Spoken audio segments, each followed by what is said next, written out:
Okay, perfect. So let's start from the beginning. It will start with this little fella. This is a space monitor. It's an environmental sensor for measuring the quality of the environment surrounding it, like in radius from like 3 to 5 meters. And the idea behind was we are hugely impacted by the environment pretty much every single day, no matter where we are. And there is nothing measuring the impact of the environment to the people. So what if we could measure such a thing and somewhat quantify it and work with it? So the idea started as a B2B idea, actually, because we spent most of the time in the office or in the workplace. Like 60% of our active time is actually spent indoors, in the buildings, mostly offices.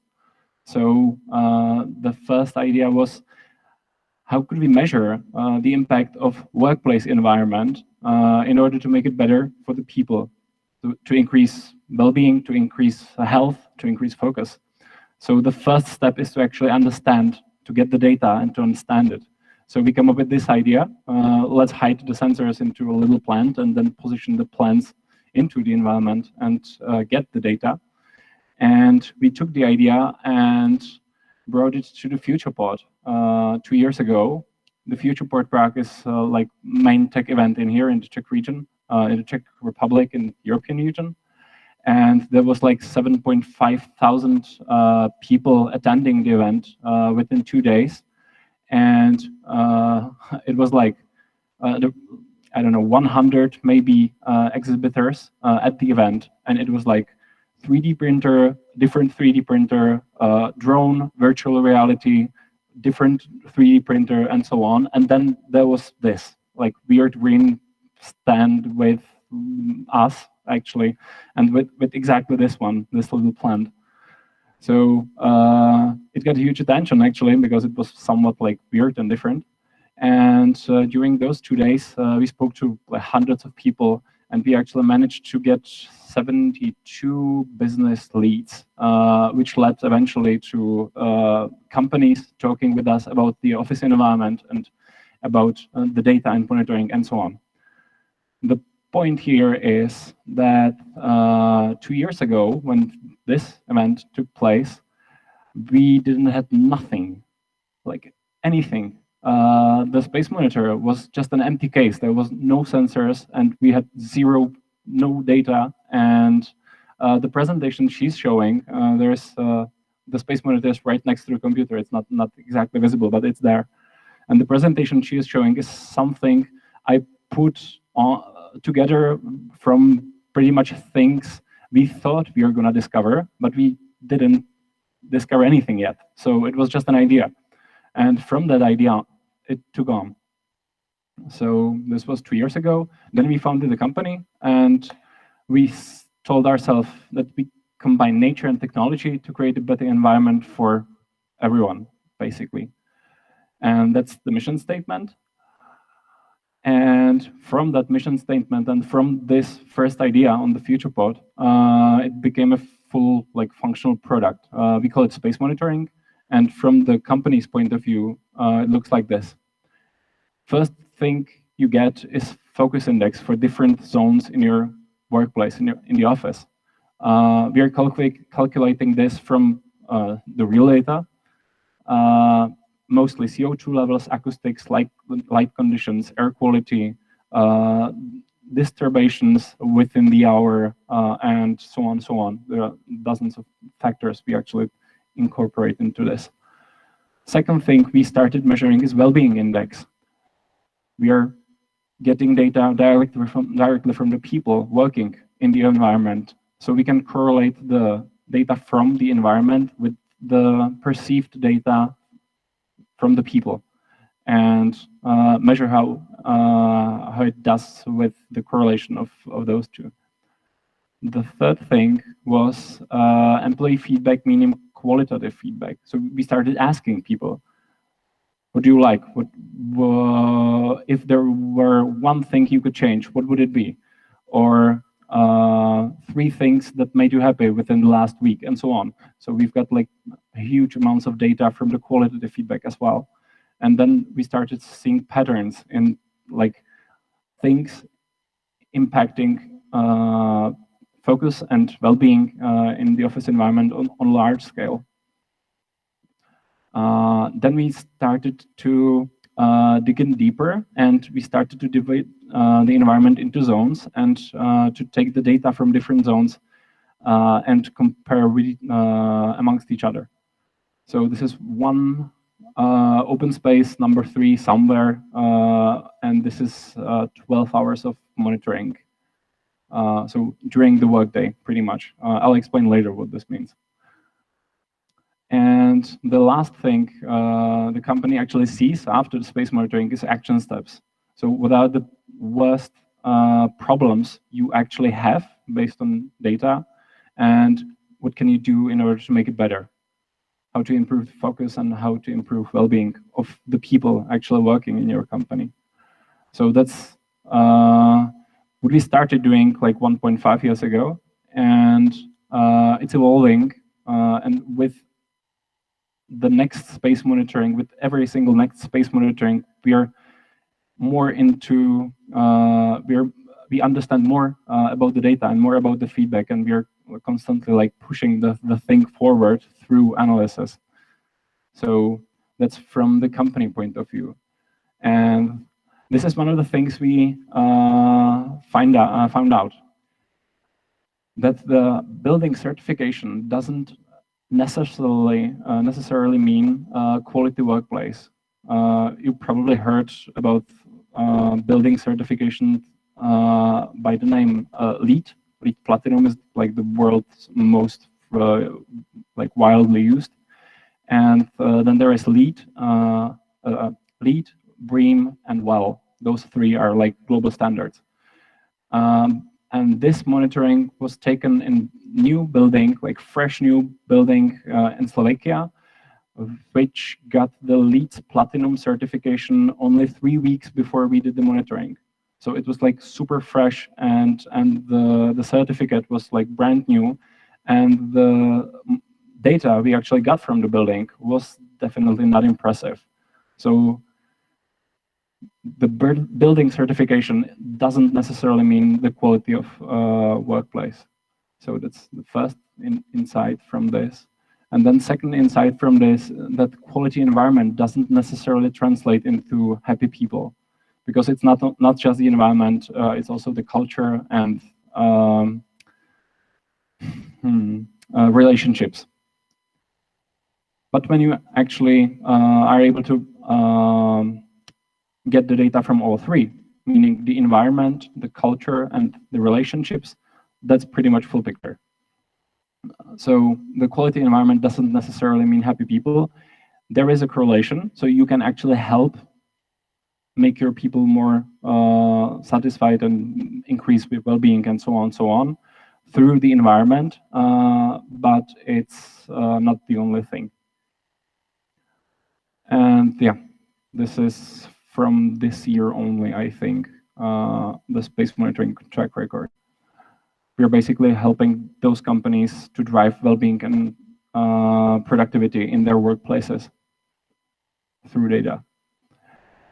And this is the more interesting part of the talk, because this is not for companies, this is for people. We did this during the COVID quarantine period, because obviously our business model pretty much disappeared like that from the start of the quarantine. So offices were empty, and our like business revenue from this business model went completely like from something to 0 within 1 day. So we had to come up with something. So within the first week, we were pretty much panicking and didn't know what to do. And within the second week of quarantine, we come up with space monitoring for households.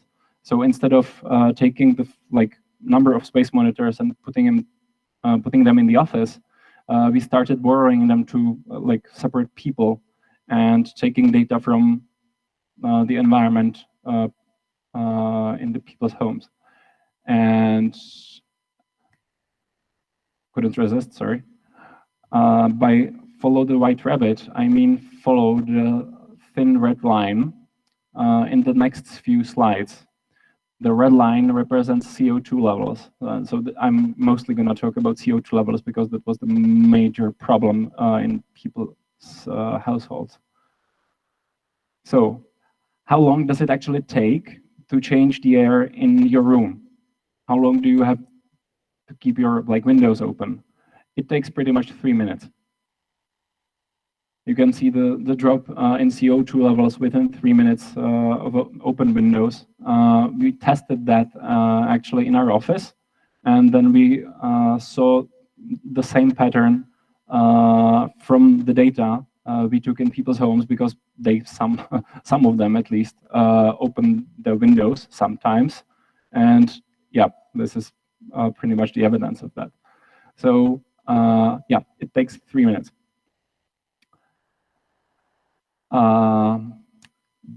This is taken at night in the bedroom, and you don't want this. You can see the CO2 hygienic limit.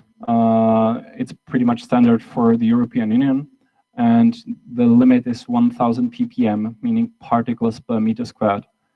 And when you exceed the limit, the cognitive functions go down, rapidly down, to a different extent, actually. So, for example, your learning is impacted differently than your ability to spot mistakes and errors, and it's impacted differently from your ability to speak, for example. But all of cognitive abilities of people are impacted by increasing CO2 levels to some extent. And yeah, this is what you are definitely not looking for in your bedroom. This was actually done by experiment, and this is from my bedroom. I was trying to create the worst conditions ever, so I closed all the windows and I shut down the door, and I pumped up the temperature, and I was looking at the data and what's actually happening, and the initial intent was to try to sleep at night and then have the experience of really, really bad environment with high CO2 levels. But I spontaneously wake up around 3 AM. I couldn't take it any longer, and I opened the window. So I had to somewhat shorten the experiment because it wasn't worth it. But you can be like this guy, because this is perfect night looking at the data. There is some CO2 buildup in the evening, which is normal. More people in a small area, and before you go to sleep, you want to change the air by opening the windows, or at least opening the doors to different areas in your household, because the air can change pretty rapidly in between the different rooms, for example. And there's perfect silence almost throughout the night. You see just one super small spike of the blue. The blue curve is acoustics. So this is super calm night with perfect CO2 levels, perfect temperature, perfect everything, pretty much. This is how it's supposed to look like. So when you compare this with you can even see the acoustic spikes. That's something that was annoying me. With this is okay. This is what you're gonna go for, and you definitely don't wanna be that guy.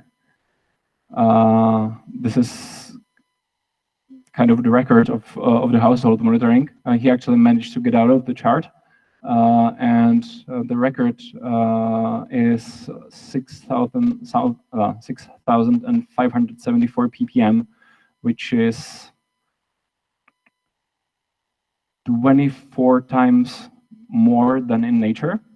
So when you go outside, there is around 500 ppm. So this is 24, 25 times more than in outside, and 12 times more than is hygiene limit.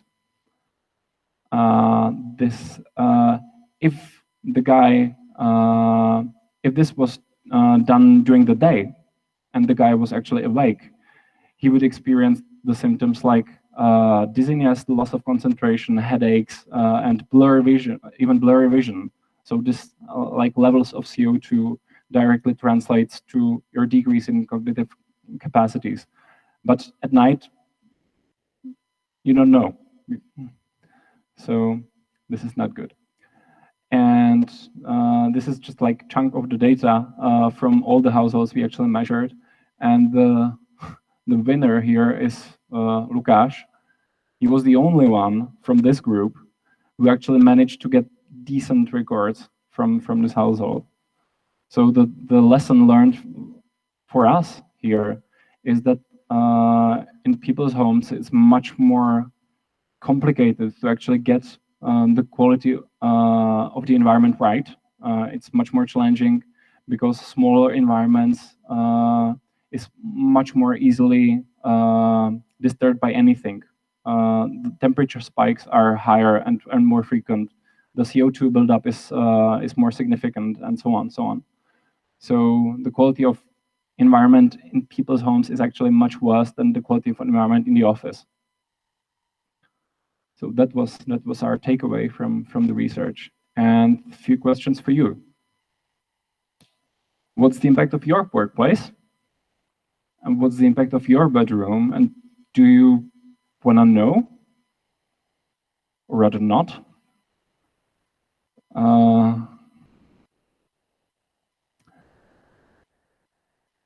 This is me last night translating one of the pages for you, and I put this slide on so I don't forget to mention that before the crisis, before the COVID quarantine, we actually did space monitoring just for the companies. That was our primary business model. But because of the quarantine, we started and we pretty much designed the way how space monitoring can be done at people's homes. So right now we are actually offering a service with super small service, and you can get one of our space monitors. You can borrow it to home, and then you can get the data. We'll analyze it for you, and we'll give you the results, so you can actually find out how are you doing in relation to other environments and in relation to the previous nights, for example. And there's going to be the action steps for you, which you can take or decide not to. Yep, that was a headache. And you'll find it here. So if you're interested in the data from the environment, the web is greenest.co and something else. So this is almost it. There is one more thing. We started with space monitoring, but the goal of the greenest company is not just to measure, not just to understand, but actually improve, actually make it better, actually enhance the environment, be it at home or in the office, for the better. So the second thing we designed and we are doing is mobile green walls, because living plants, living nature is actually one of the best things you can do for the environment, no matter whether it's the office or your household, because it cleans out the air, it levels the temperature spikes, it moderates the air humidity, and there are dozens of studies confirming the positive impact of living plants in the environment. Living plants, not plastic plants. This is how it looks like. This picture was taken 2 weeks ago from one of our most recent projects here in Prague. And this is from the offices of AXA, also here in Prague. This is half a year ago. And the point here is that this is the way how to get living plants into the office, no matter the conditions. Because in 80% of offices, there is not enough light for the plants to survive. It's just, you can take the lux meter and you can go to the office and you'll find out that in 80% of spaces, it's just not doable. So we designed space plants, mobile flower wall, basically with its own artificial lighting that matches the sunlight, actually, for the plants to survive anywhere. So this is it. And last line, not from me. One doesn't need just, there is a part missing. I'm sorry for that. The original is, just to live is not enough. One does need freedom, sunshine, and a little flower. So just to be alive is not enough. Thank you, and that's pretty much it. If there are any questions, let's go into it.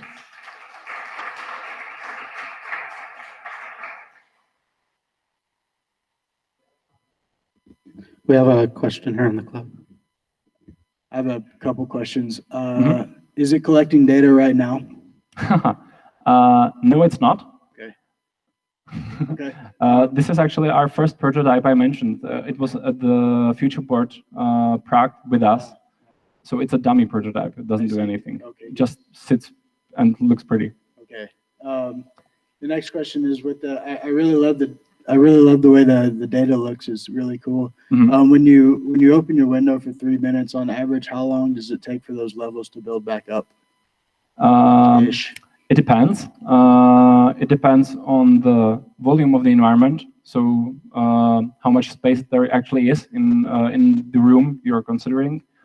The second factor is whether the room is closed or opened to a different room or hallway or somewhere else. That's pretty much safe. And the third factor is the number of people, because we are the ones who actually generate the CO2. But if you're in a closed room, let's say it's your home office and you are working there for 3 hours, you should change the air in pretty much every 2 to 3 hours. Okay. Last question: are those plant walls basically self-regulated? Is it like a hydroponic system, or what is it? Is it just normal? Yeah, exactly. It's hydroponics, and it's not just hydroponics. It's hydroponics with built-in light for the flowers. So we could put it here into like basement, and it would survive. Nice. Okay. Thank you.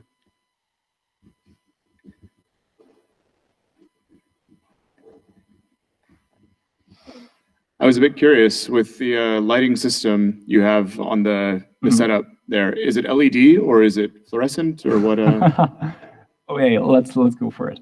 It's LED, and if you want any more specification, I believe the color temperature is 5.5 Kelvin, and it's regulated throughout the day because the pretty much the life cycle of plants differs according to the period of time in a year. So in winter, they need like short period on the sun, and in the summer, you have to prolong the period of lighting. Very cool. Thanks.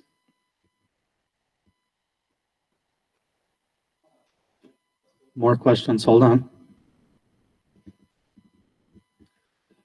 So you said that basically your study is more focused on CO2. What about dust inside of the air flat? Because I recently bought something to basically purify air. And apparently like dust might cause these kind of problems too, like lack of focus or some health issues. I was wondering if you could emphasize a bit on that. Yeah, dust can be a problem. There are 3 different types of dust you can look for. It's basically according to the size of the particle. So what you probably bought is going to be something like dust sensor with PM 500 and PM 1000 particle meters, meaning 500 and 1000 nanometers. So it's like super small dust particles in the air. And dust particles in the air translate into breathing problems, not surprisingly, higher risks of cancer, and allergies. And there is a difference in between dust particles and in between other types of irritants in the air. The other parts are called VOCs, meaning volatile organic compounds. These are molecules evaporating, for example, from the paint of furniture or from the paint on your walls, or from certain types of flowers. And you can be, you'll probably have something like throat irritation from the dust particles, but you'll more likely have allergies from VOCs. So if your sunset does have the dust particles, but doesn't have VOCs, you can still be missing like 50% of what's going on in your air. Cool, thank you. I had a couple of questions. Don't plastics emit some? Some plastics do, and again, depends on the kind of the plastics. There are like dozens, not dozens, hundreds or thousands different kinds of plastic, and they usually emit something in contact with light. So if you actually have something made from plastic on direct sunlight for a long period of time, then there is risk that it's emitting something. I asked that because at some point in the past, I remember reading that the new car smell is actually that, and it's not very healthy. I can't confirm that. Okay. Anyway. But the car is actually one of the worst environments to measure. There is a scale of there are CO2 measurings done not by us, but by the hygiene services pretty much all around the Czech Republic, and not just here. For example, astronauts on ISS are measuring CO2 levels during every single day, every single hour. And the point here is the worst levels of CO2 in standard environments were taken in cars, because it's super close environment with air circulating pretty much just within the small amount of space. And the second was, can you guess? Airplanes? Schools. Especially schools renovated during 1995 and 2005. So within those 10 years, there was a government program for the schools. They could ask for the money to renovate the school, and it meant pretty much change all the windows to plastic windows, which doesn't breathe, and use the styrofoam to isolate the shell of the building, making it pretty much 100% airproof. So you take 500 children and you put them in the aquarium, and you're measuring how long they will survive. Great for learning. And I had one more question. You talked about 3 primary factors, at least within the work environment: culture, relationships, and environment. And you showed an example of the environment being well rated, but it didn't translate into happy people. But does good culture and good relationships somehow overcome bad environment as well in the data that you have? And what is the question? The question is, you've shown that a good environment doesn't necessarily translate to happy people, but do happy people and good relationships overcome poor environment based on the data that you have? Yeah, it is possible. There is it's all connected. So your really bad environment will drag down your culture and your relationships, but you can overcome it. And there's a friend of mine, he runs a creating office furniture. So he's an expert on the office environment as well. And what he says is, you can have great environment pretty much in your garage, and working with 2-3 enthusiasts on anything, and under 2 conditions. You have to get the light and the acoustics right. So if your light and your acoustics are okay, everything else can be overcome. Thank you. Any other questions? Either here in the club or remote? Yeah, I have one. Oh, sorry. Come on. Where is mute? Yeah, so the question is, how much does the plant wall actually affect the environment?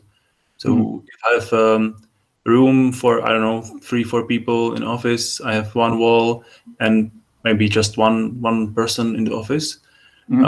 Is it measurable? Does it something other than the feeling of the office? Yeah, it is measurable, and it affects different factors all at once. So it'll decrease your CO2 levels, not to some extent, to actually filter out all the CO2 emitted by people. You'll have to have like insane amounts of flowers or living plants in the office, but it does decrease the CO2 levels. Much more important is the impact on like perceived well-being. People just rate the environment much better. It's like 67% better when there are actual living plants in it. And another significant impact is on humidity and temperature spikes. So it will moderate your humidity and temperature in time, which actually creates much healthier environment for you, like in the long run. And another significant effect is dust particles in the air. So the more plants, the less dust particles and VOC levels. Okay, thank you. Okay. Any other questions? Thank you.